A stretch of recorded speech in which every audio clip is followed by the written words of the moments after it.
तुमचं प्रत्येक गाईचं उत्पन्न जर वर्षाला लाख रुपये, पाच दोनच गायांचं गाई. उत्पन्न किती झालं? 5 लाख रुपये झालं ना. मग आता हे 2 द्यायचं कॅन्सल केलंय मी, नाही द्यायचं म्हणलं.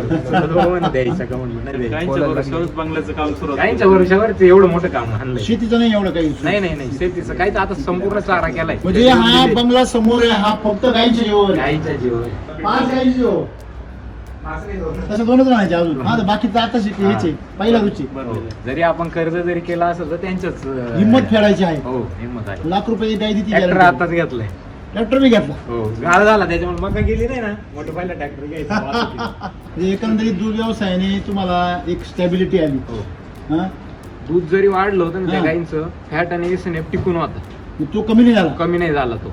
म्हणजे 22 लिटरला जाऊन कमी नाही झाला. नाही 24 लिटर देऊन सुद्धा कमी नाही झाला तो. त्यांचं पहिल्यापासून आहे ना. डायरेक्ट किती 8-10 लिटर दूध वाढलं. काय झालं सर, हो सर, 14 लिटरची 24 लिटर मी 10 लिटर दूध वाढलं.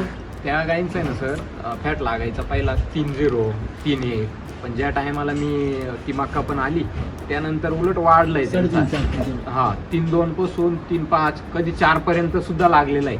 आणि एस किती लागायचा? एस पण 8-5, 8-7, 8-8 या गाईला तर आलाय रिझल्ट. हा पण ह्या गाईंना येतो का नाही म्हटलं. आता हे हा एच गावठीला आला, पण यांना येतो का नाही भाऊ म्हटलं. तर एक बादली चारली काय रिझल्ट नाही आला. बरोबर बरोबर. दुसरी चारली, पण दुसरीचा माझ्या अंदाजे फक्त एखादा किलो राहिला असेल तेव्हा थोडं थोडं वाटायला लागलं. तुम्ही म्हटलं रेग्युलर आता जर वापरलं नसतं आज हा. नसतं कंटिन्यू नसतं 3 वर्ष, ते पैसे वाया गेले असते ना माझे. तुमचं घर असतं का ते? नाही नाही नसतं, अजून ते पडक्याच घरात असतो मी.